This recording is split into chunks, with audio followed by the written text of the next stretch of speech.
खौफनाक युद्ध छिड़ गया है, जहां 3 देशों ने सीरियल हमला कर ईरान समर्थित हुती लड़ाकों को भारी नुकसान पहुंचाया है।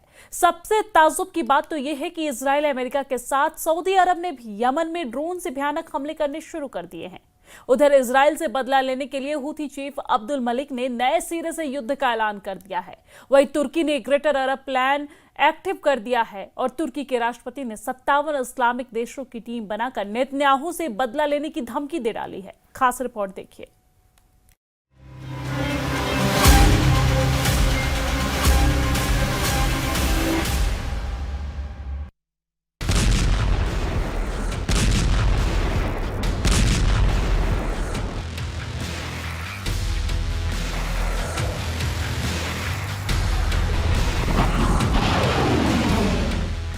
यमन में हूथी विद्रोहियों के ठिकानों पर अमेरिकी हमले हुए तेज। एक एक कर हूथी विद्रोहियों के ठिकानों को अमेरिका अपनी बारूदी बारिश से तबाह करता नजर आ रहा है।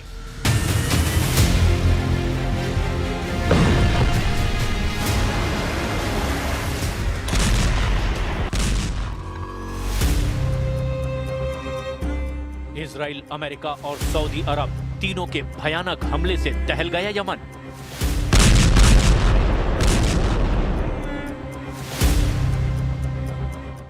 गाजा से विस्फोटक युद्ध, फिलिस्तीन मिसाइल से हूथी लड़ाकों का पलटवार। लाल सागर में ट्रंप से एर्दोआन का छल, गद्दार निकला ग्रीन मार्शल। तुर्की के इस्लामिक B-57 में ईरान, खाड़ी में शुरू हो गया एटमी घमासान।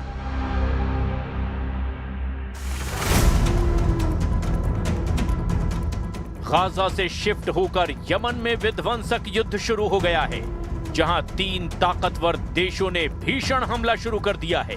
यमन की राजधानी सना पर बेहिसाब बारूद बरस रहा है। इजराइल, सऊदी अरब और सुपर पावर अमेरिका ने यमन में एक साथ तूफानी हमलों से तहलका मचा दिया है। हमले की शुरुआत इजराइल ने की है, उसके बाद सऊदी अरब ने भी यमन में मिसाइलों से धमाके किए। फिर अमेरिकी फाइटर ड्रोन ने ईरान समर्थित हूथी लड़ाकों और अलकायदा के अड्डों पर बमबारी की। यमन पर हुआ अब तक का ये सबसे भयानक हमला माना जा रहा है, जिसमें 3 देशों ने ताबड़तोड़ प्रहार से हूथी लड़ाकों को बेदम कर डाला है। हूथी फाइटर्स पर हमले के साथ ईरान की घेराबंदी शुरू हो गई है। हाल ही में ईरान के सुप्रीम लीडर अली खामनेई ने ट्रंप को यह धमकी दी है कि जो भी इजराइल का साथ देगा वो बर्बाद होगा। खामनेई की धमकी के बाद अमेरिका, इजराइल, ईरान समर्थित लड़ाका ग्रुप पर टूट पड़े हैं। असल में खामनेई ने ट्रंप को खाड़ी देशों से अमेरिकी सैन्य अड्डों को तत्काल हटाने की धमकी दी, जिससे भड़के सुपर पावर ने हमला बोल दिया।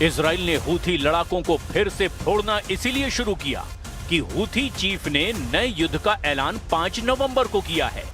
अब्दुल मलिक हूथी ने नेतन्याहू के खिलाफ फिर से युद्ध की घोषणा जैसे ही की, इजराइल ने मिसाइलों की बौछार शुरू कर दी। इजराइल ने हूथी पर जवाबी हमला ड्रोन और मिसाइलों से किया है। इजराइल ने यमन की राजधानी सना में हूथी सैन्य मुख्यालय और हथियार गोदाम को जला डाला है। इजराइल के हमले के बाद पूरे यमन में हाई अलर्ट है। मीडिया रिपोर्ट में 50 से ज्यादा हूथी लड़ाकों के मारे जाने और 600 के करीब लोगों के घायल होने की जानकारी दी गई है।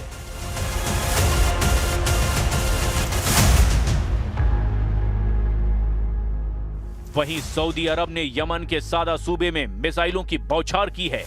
प्रिंस मोहम्मद बिन सलमान के निशाने पर भी हूथी के सैन्य ठिकाने हैं। हालांकि सऊदी के मिसाइल हमलों में हुए जान माल के नुकसान का अनुमान अब तक नहीं लगाया जा सका है। सऊदी अरब 11 साल से यमन फ्रंट पर युद्ध में उलझा हुआ है। यमन के हूथी लड़ाके वक्त वक्त पर सऊदी अरब पर मिसाइलों से हमला करते रहते हैं। सऊदी अरब की तेल कंपनियों को भी हूथी लड़ाकों ने रॉकेट से कई बार जला डाला है। प्रिंस सलमान हूथी लड़ाकों से क्यों खौफ खाते हैं, इसकी डिटेल आगे जानेंगे।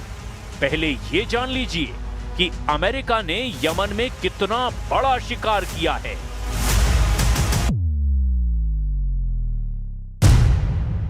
यमन मॉनिटर के मुताबिक अमेरिका ने हूथी फाइटर्स के साथ यमन में अल कायदा को लड़ाकू ड्रोन से दहला दिया है।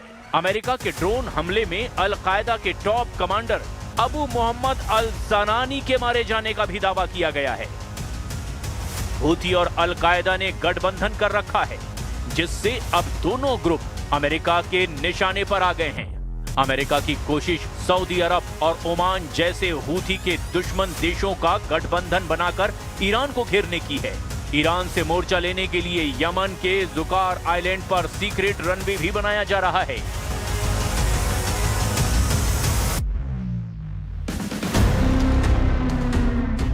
प्लैनेट लैब्स बीबीसी ने सैटेलाइट तस्वीरों से जुकार द्वीप पर लगभग 2000 मीटर लंबे रनवे के निर्माण की जानकारी दी है। जुकार आइलैंड हूथी लड़ाकों के कंट्रोल वाले हुदैदा पोर्ट से करीब 90 किलोमीटर दक्षिण पूर्व में है। जुकार द्वीप लाल सागर में सामरिक महत्व के लिए सबसे अहम लोकेशन है।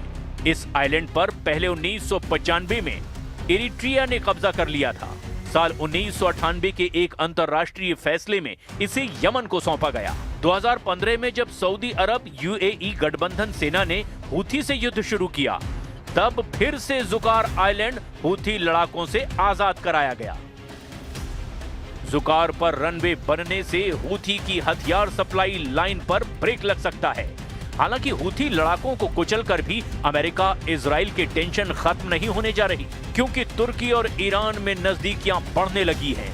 एर्दोआन ने ईरान को 57 देशों के इस्लामिक गठबंधन फोर्स में शामिल कर लिया है। तुर्की के इस्तांबुल में इस्लामिक चैम्बर ऑफ कॉमर्स की एक अहम बैठक हुई है। बैठक में B57+ मंच बनाने का फैसला लिया गया। इस मंच के जरिए कहने के लिए मुस्लिम देशों में बिजनेस लीडर्स तैयार किए जाएंगे, लेकिन B57 में सऊदी अरब, तुर्की और ईरान जैसे कट्टर विरोधियों का एक साथ आना इजराइल के लिए किसी मुसीबत से कम नहीं है, क्योंकि ये एर्दोआन के ग्रेटर अरब बनाने की शुरुआत भी हो सकती है।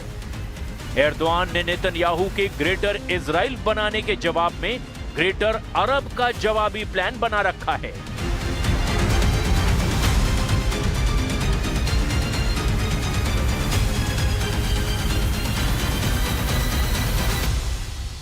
नेतन्याहू के ग्रेटर इजराइल प्रोजेक्ट के कट्टर विरोधी तुर्की के राष्ट्रपति हैं। एर्दोआन ने नेतन्याहू के जवाब में अपना अलग साम्राज्य बनाने का ख्वाब भी देख रखा है। एक तरफ नेतन्याहू का ग्रेटर इजराइल प्रोजेक्ट है और दूसरी तरफ है एर्दोआन का ऑटोमन साम्राज्य का ख्वाब, और इन दोनों इंटरनेशनल साजिशों को लेकर इस वक्त 2025 की सबसे बड़ी टक्कर होती नजर आ रही है। Suriye'nin parçalanmasına hangi kisveyle olursa olsun üniter yapısının bozulmasına rıza göstermeyiz. Bu konuda bir risk görürsek gerekli adımları süratle atarız. Netanyahu ने जब पहली बार ग्रेटर इजराइल को लेकर अपने इरादे जाहिर किए, तभी पूरे तुर्की में कोहराम मचा था। सबसे ज्यादा तनाव में तुर्की के राष्ट्रपति रेजिप ताइप एर्दोआन आए थे। एर्दोआन लगातार वही वीडियो देख रहे जिसमें हेलीकॉप्टर से उतरने के बाद नेतन्याहू उस पहाड़ पर पहुंचे जिसको कहा जाता है जबल अल शेख, यानी शेख का पहाड़। सीरिया की ऊंची चोटी को इजराइल में माउंट हेरमॉन कहा जाता है। सीरिया में शेख के पहाड़ पर पहुंचकर नेतन्याहू बता चुके हैं अब अपना सीरिया पर कब्जे वाला उनका प्लान क्या है। אני פה בשיח חרמון עם שר הביטחון, הרמטכ"ל, אלוף פיקוד צפון, ראש השב"כ ומפקדים בכירים. אנחנו פה בחיתוך מצב כדי להחליט על היערכות ישראל במקום החשוב הזה, עד שימצא סידור אחר שמבטיח את ביטחון ישראל. एर्दोआन की बड़ी ख्वाहिश है कि अखंड तुर्की बनाया जाए, सीरिया के उन इलाकों पर कब्जा किया जाए जो ऑटोमन साम्राज्य के दौरान उनकी जद में रहे हैं। इसमें सीरिया के इदलिब, अलेप्पो, दमिश्क और रक्का जैसे शहर भी शामिल हैं, जिन पर एर्दोआन की नजरें गड़ी हुई है। ये चारों शहर इस वक्त एर्दोआन के एजेंडे में हैं और लगता है कि सीरिया के इन शहरों के लिए तुर्की अब इजराइल के खिलाफ फिलिस्तीन वाला मोर्चा भी बंद करने के लिए तैयार है। क्या एर्दोआन का ये रवैया फिलिस्तीन के सबसे बड़े समर्थक ईरान और सीरिया के बीच युद्ध करा सकता है? क्या ये युद्ध वर्ल्ड वॉर में तब्दील हो सकता है? ये सवाल बार बार अब उठने लगे हैं। तुर्की की नीयत साफ नहीं है, ये बात ईरान बहुत अच्छी तरह से जानता है। एर्दोआन अपनी पार्टी के एक सम्मेलन में ये कह चुके हैं कि पहले विश्व युद्ध के बाद अगर अलग तरीके से सीमांकन होता तो अलेप्पो, दमिश्क, इदलिब और रक्का तुर्की में होते। पहले विश्व युद्ध में ऑटोमन साम्राज्य का नक्शा देखिए। पूरा लेबनान, फिलिस्तीन, सीरिया और इराक का बड़ा हिस्सा, यहाँ तक कि पश्चिमी और पूर्वी सऊदी अरब तक ऑटोमन एम्पायर तक फैला हुआ था। इसीलिए मैप देखकर एर्दोआन की कसक रह रहकर बाहर आती है, जबकि ये नक्शा देखकर सऊदी अरब भी चौकन्ना हो गया है। Bu yıl veya bu yol tıkanır veya dinamitlenirse işte o zaman devletimizin kadife eldivene sarılı demir yumruğunu kullanmaktan da çekinmeyin. बशर अल असद की सरकार गिराए जाने के बाद सीरिया में तुर्की को दबदबा बढ़ाने का बड़ा मौका मिल गया था, लेकिन सीरिया में तुर्की का दायरा बढ़ने का सबसे बड़ा फायदा इजराइल को हुआ, क्योंकि सीरिया में सबसे ऊंचे शेख के पहाड़ पर भी नेतन्याहू के कदम पड़ गए। नेतन्याहू का ये वीडियो देखकर ईरान भी बहुत ज्यादा तनाव में आया, क्योंकि लेबनान तक उसकी पहुंच अब पूरी तरह कट चुकी है।